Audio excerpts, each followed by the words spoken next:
Hola, muy buenas noches, bienvenidos al Día D aquí en el canal público de la ciudad, en el canal de la Universidad Nacional de Mar del Plata. Otra semana, otro jueves en el cual vamos a seguir analizando las cuestiones relacionadas con el coronavirus, que es el tema de estos últimos tiempos, como ya venimos hablando, como algo transversal que va en distintos lugares. En este caso, quizás tenga más preguntas que respuestas, porque creo que hay una sensación como de confusión en este momento, ¿no? Como que hay, o por lo menos, si me permiten, voy a tomar el rol de ciudadano, más allá de que tengo una responsabilidad a la hora de hablar en un medio de comunicación, digo, pero nos genera cierta confusión, o por lo menos a mí, unas cuantas preguntas, en un tiempo donde no hay verdades. Bueno, casi nunca hay verdades, ni siquiera yo mismo estoy creyendo la verdad que estoy diciendo, pero no hay certezas por lo menos, y la incertidumbre es lo que reina en general en estas cuestiones. Pero la primera pregunta que surge es si hay un plan, ¿no? Si hay alguna idea de cómo ir sobrellevando esto o cómo lo vamos a manejar. Y alguien viene y me dice, no, bueno, plan no puede haber, una planificación en semejante emergencia, donde el mundo todavía no está entendiendo bien de qué se trata esto del coronavirus. Sin embargo,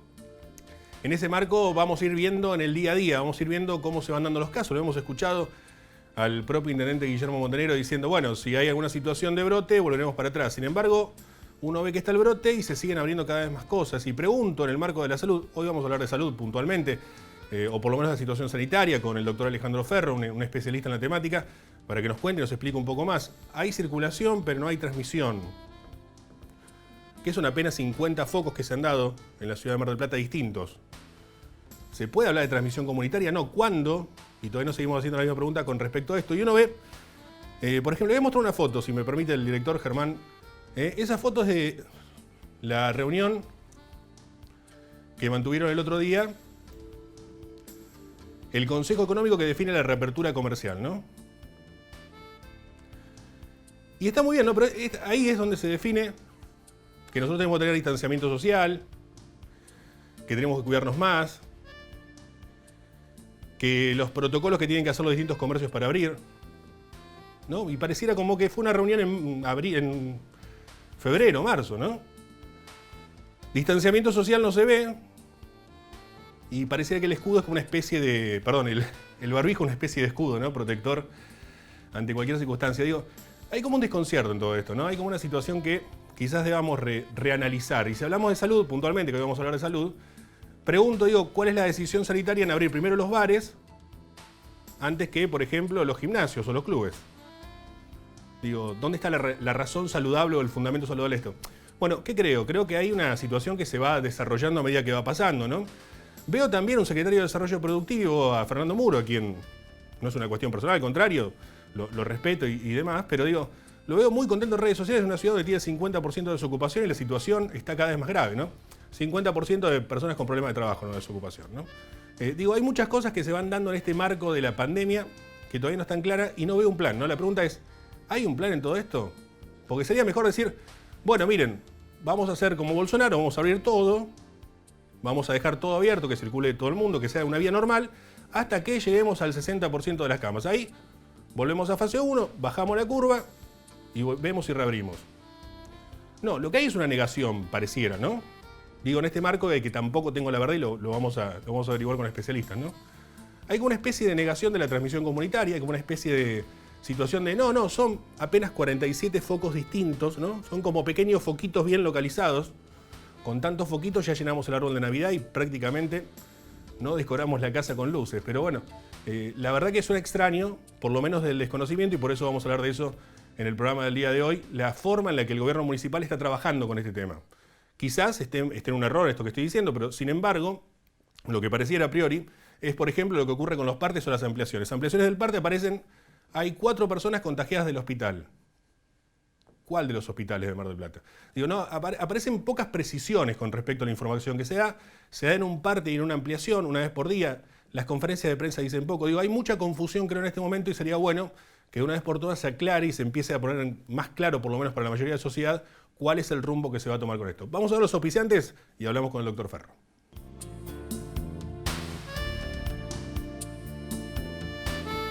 Auspician este programa. Sindicato de Empleados de Comercio Zona Atlántica. UTE, El Libertador. Sindicato Luz y Fuerza Mar del Plata. Colegio de Ingenieros y Centro de Ingenieros de Mar del Plata. Terminal de Contenedores 2 de Mar del Plata. Unión Trabajadores Hoteleros y Gastronómicos de la República Argentina, Seccional Mar del Plata.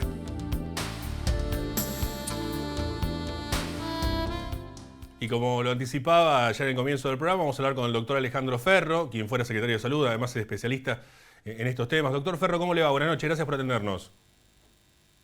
Buenas noches, ¿cómo estás, Nico? Muy bien, gracias por atendernos, Alejandro, en principio, por estos minutos. Y bueno, preguntar cómo está viendo el panorama general en principio, Alejandro.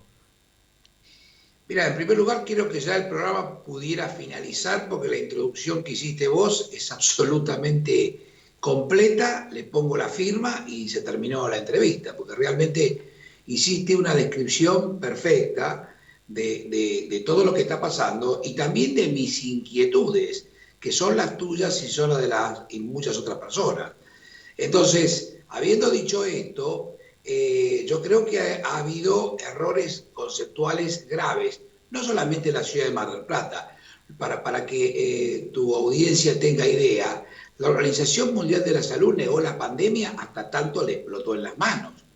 Y esto trajo graves problemas, porque el mundo no se preparó adecuadamente porque no interpretó el grado de severidad. La Organización Mundial de la Salud te decía, hay que prepararse, pero es pandemia, no, todavía no. Bueno, entonces se crea una incertidumbre en todo el mundo, en la comunidad mundial, si te va a llegar o no. Bueno, pasado eso a Mar del Plata. Mar del Plata tuvo algunos casos, anduvo muy bien la cosa al principio, producto del derrame que andaba bien en Buenos Aires, obviamente. Cuando en Buenos Aires la cosa empezó a andar mal, acá empezaron los casos.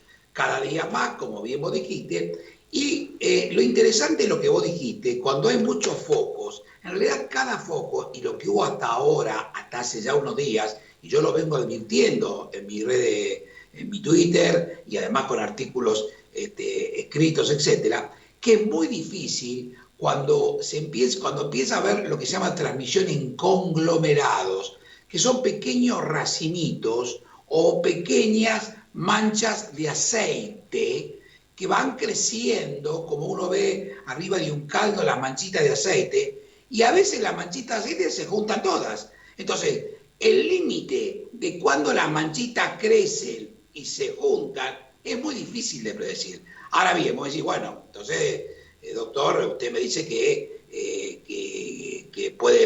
pudiera haber diferentes versiones, quienes piensan que va a ocurrir y quienes piensan que no va a ocurrir. Ahí está la respuesta. En una pandemia nunca no va a ocurrir. Ese es el tema. Mientras no haya una vacuna o no haya un tratamiento antiviral, va a pasar lo que está pasando en todo el resto del planeta. Con lo cual, lo único que tenés que hacer es estar bien informado y mirar el modelo experimental que para nosotros hoy es Europa y es Estados Unidos. Y ahí tenés todas las variables de lo que quieras.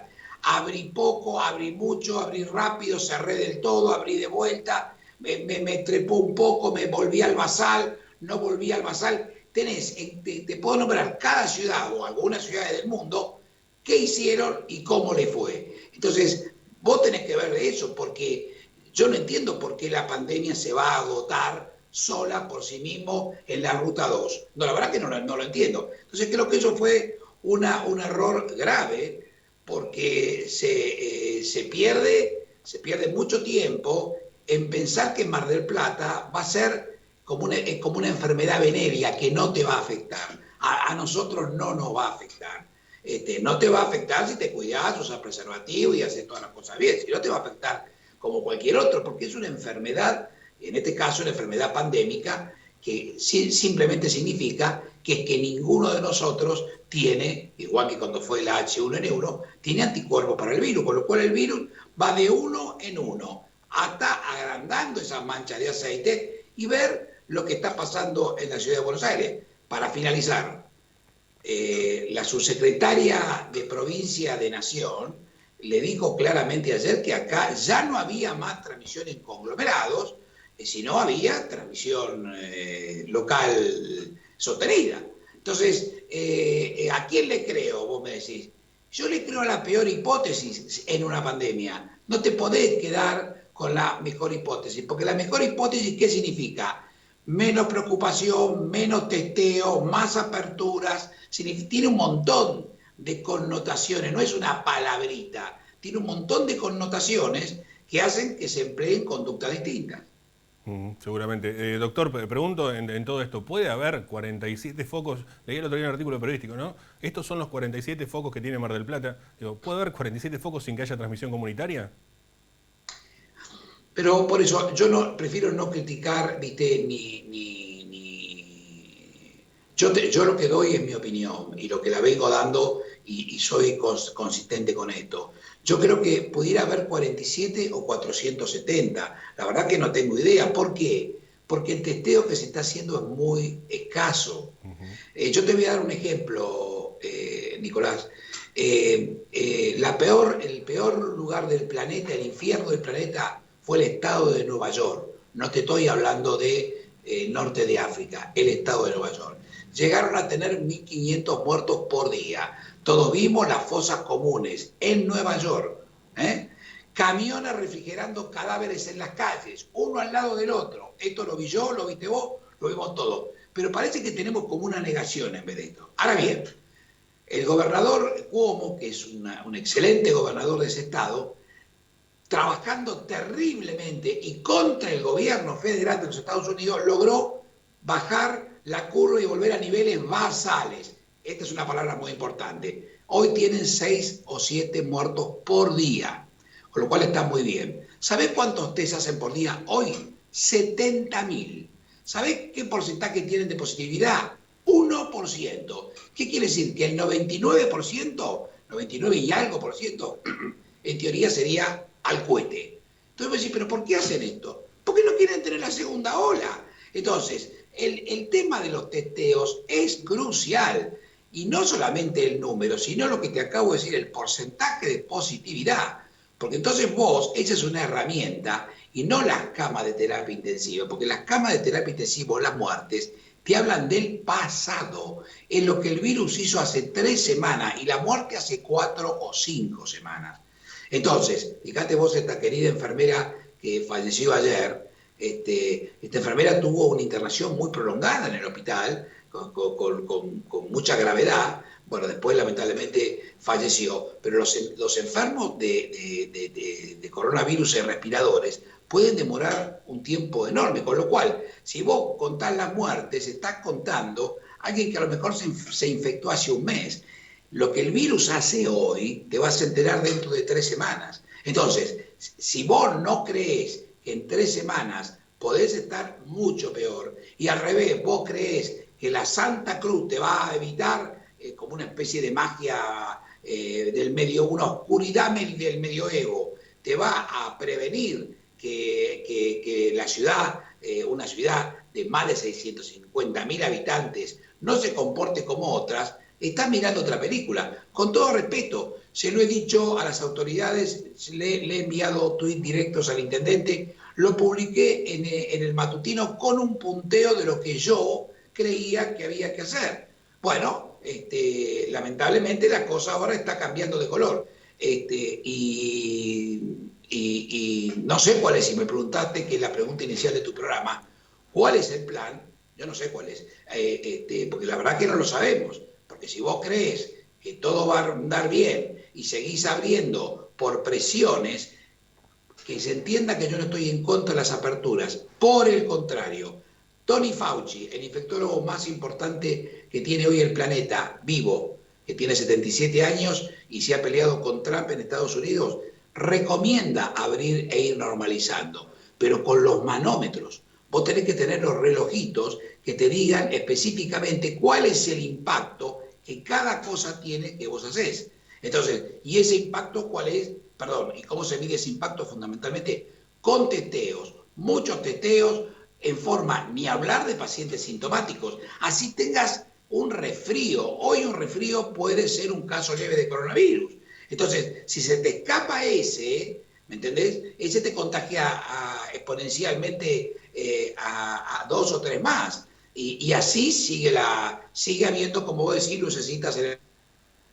Claro. Alejandro, a ver, para también ir poniéndose un poco el tema de testeos, me parece que es muy interesante plantearlo, ¿no? Porque uno ve, por ejemplo, casos como el que se dio en esta parroquia al sur de la ciudad, donde, bueno, aparecen 3 casos positivos, Uno de ellos tiene que ver con un diácono que colaboraba justamente con el comedor de esa institución. Y uno se pregunta, bueno, han testeado justamente a los responsables de esta iglesia, han testeado al propio obispo diocesano, a Monseñor Gabriel Mestre, quien por suerte dio negativo. Lamentablemente hay 3 casos positivos también dentro de esa institución religiosa en el sur de la ciudad, insisto, que plantean con un comedor. En el caso de los testeos, ¿no? En el caso que aparecen estas cuestiones de la necesidad de ir testeando para ir a buscar la enfermedad, como muchas veces ha dicho el propio presidente Alberto Fernández en su discurso, creo que desde el principio no ha planteado esto de nosotros vamos a buscar al virus, no vamos a esperar que el virus llegue. Bueno, sin embargo, uno ve que por ahí en el área metropolitana sí se hace esta cuestión de los testeos masivos o que se va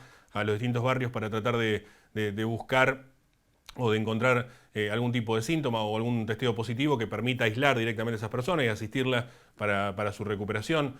Pero en el marco de todo esto uno ve que no se hacen los testeos necesarios.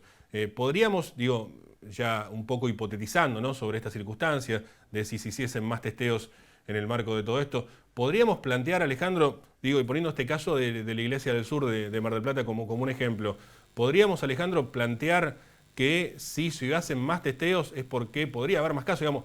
Digamos que los números que aparecen de casos de contagios confirmados son bajos, no hay más casos en Mar del Plata porque no hay más testeos, ¿podría haber muchos más casos de lo que se están planteando oficialmente?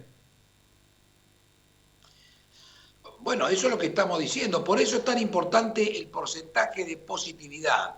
El otro día, conversando con un infectólogo, me decía que cuando tuvieron el pico, hace un par de semanas con el tema del juicio y etcétera, el porcentaje era muy alto. Eso significa que estás pescando en una pecera, ¿se entiende? Porque después bajó, porque estás haciendo pocos testeos. Tenés que testear mucho más, muchísimo más. Tenés que testear primeramente a cualquier caso sospechoso de cualquier enfermedad respiratoria. Tenés que testear mucho más contactos y además porque una cosa es, porque está mezclado ahí, una cosa es qué es lo que el infectólogo necesita para resolver un caso desde el punto de vista del aislamiento de los contactos, etcétera, etcétera. Esto es una versión, que es la versión asistencial y el manejo del caso. Y la otra cosa es el control de la vigilancia epidemiológica, que son 2 cosas distintas, son dos ramas distintas.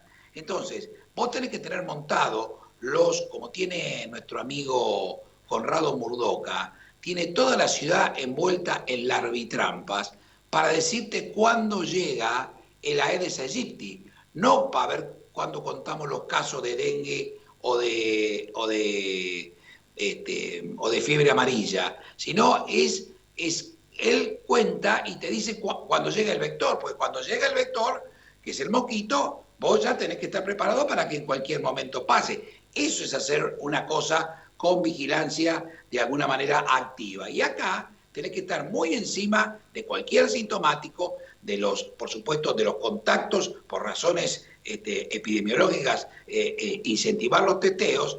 Y además le he propuesto también, que no se hizo, y hace más de casi 3 meses, en 4 días son 3 meses, le propuse la medida de tomar muestras en los geriátricos y en los hospitales, particularmente, fíjate lo que pasó, mirá si me equivoqué, mirá lo que pasó en el CUSEI y mirá lo que pasó en los geriátricos.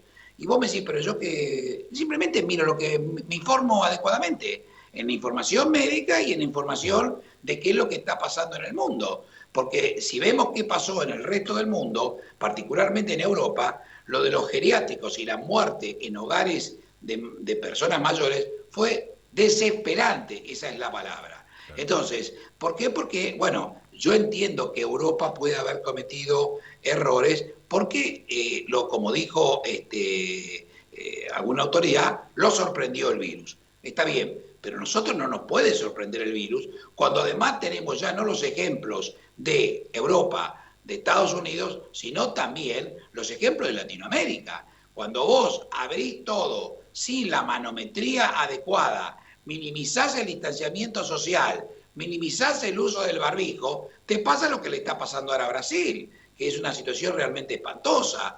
Entonces, segundo país del mundo con número de casos, y por supuesto va a pasar, y en breve, Estados Unidos. ¿Por qué? Porque es un país pobre, que obviamente no tiene la infraestructura que Estados Unidos tiene para tratar de compensar las palabras equivocadas de su conducción.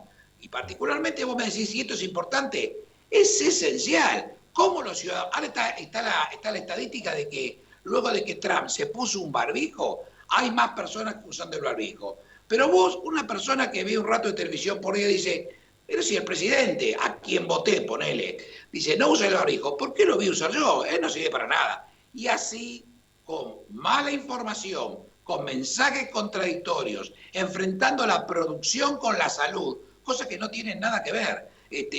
Todo lo que está ocurriendo no es culpa del encierro, sino es culpa del virus. Y esto es lo primero que hay que entender. Y las medidas de encierro, cuando fueron dictadas, hicieron que la Argentina hoy, en vez de tener una tasa de muertos por millón de 450 como tiene Brasil hoy, tenga 60 y pico. Entonces, y estos son vidas humanas, y esto además, cuando esto ocurre, también ocurre el desastre económico, porque cuando la gente ve morir a sus compatriotas, ya por más que le abras todo, no va a ninguna parte, solamente algunos que, como siempre, no le importa nada, y lamentablemente la expansión de la pandemia en Europa, en Barcelona en este momento que está con otro incendio, peor que el de febrero, está montada en la juventud que tiene, como cuando nosotros fuimos jóvenes, o yo cuando fui joven, tenemos un interés y nos creemos inmortales. El tema es que nosotros podemos contraer el virus y no pasarnos nada, pero se lo pasamos a otro que sí tiene algún problema y lamentablemente sabemos lo que pasa. Seguro. Alejandro, gracias por estos minutos. Un abrazo grande.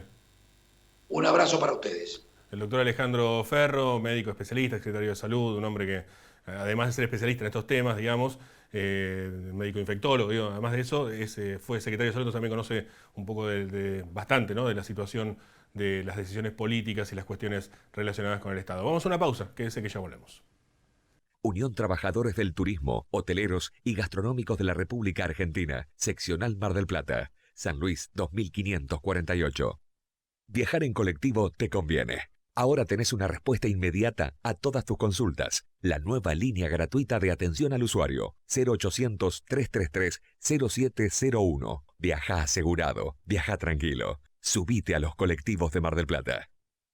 Colegio de Ingenieros y Centro de Ingenieros. Compromiso y responsabilidad profesional al servicio de la comunidad. Obras Sanitarias ofrece distintas vías de comunicación para que puedas realizar todo tipo de trámites desde casa. Ingresá en osmgp.gov.ar y descarga tu factura a través de nuestra oficina virtual o comunicate de 7 a 21 horas al 0810-666-2424. Somos OCE, siempre cerca. Terminal de Contenedores 2 de Mar del Plata. Trabajando por un puerto multimodal y una ciudad productiva. Seguinos en nuestras redes sociales y entérate de todas las actividades legislativas. Honorable Cámara de Diputados de la Provincia de Buenos Aires. Sindicato Luz y Fuerza Mar del Plata. 25 de mayo, 4135.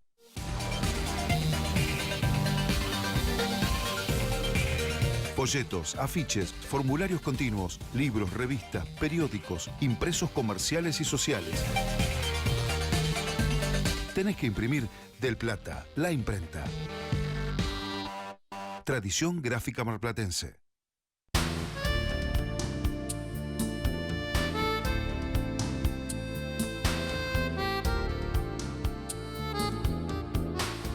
Y como siempre recibimos, como cada jueves, al licenciado Roberto Ortega para hablar de economía. Roberto, buenas noches, gracias por venir. Hola, buenas noches, Nicolás, ¿cómo te va? ¿De qué hablaremos hoy, Roberto? Mira, me he esforzado en traer algo que sea algo asimilable a una buena noticia económica. Claro. En la semana se dieron los datos del intercambio comercial argentino, es decir, la balanza comercial, que dio positivo fuerte, vamos a mirar algunos números. Es un dato positivo de verdad. Es un dato positivo.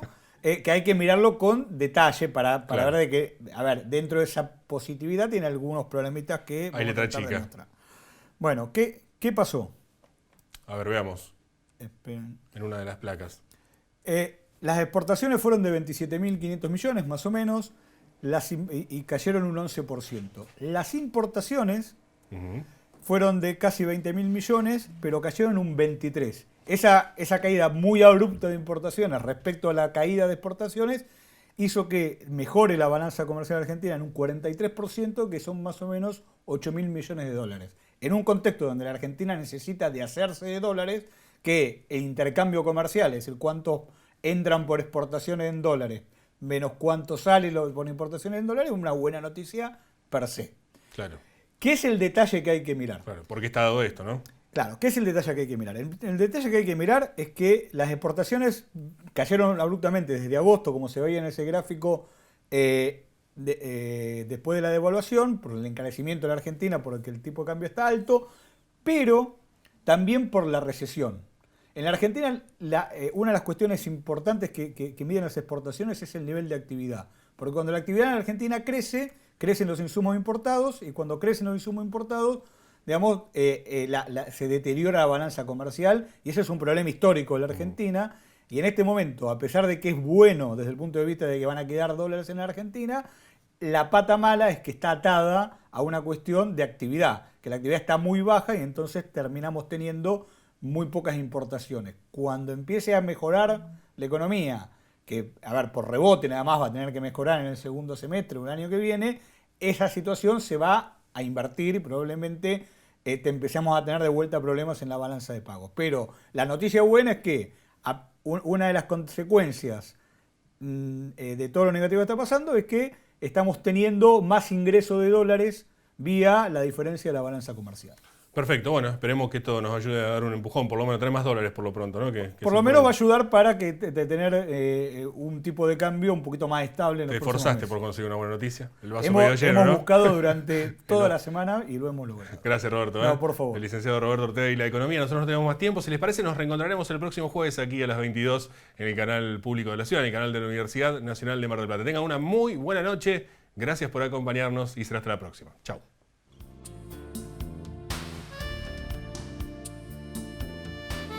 Auspiciaron este programa. Sindicato de Empleados de Comercio Zona Atlántica. UTE, El Libertador. Sindicato Luz y Fuerza Mar del Plata. Colegio de Ingenieros y Centro de Ingenieros de Mar del Plata. Terminal de Contenedores 2 de Mar del Plata. Unión Trabajadores Hoteleros y Gastronómicos de la República Argentina. Seccional Mar del Plata.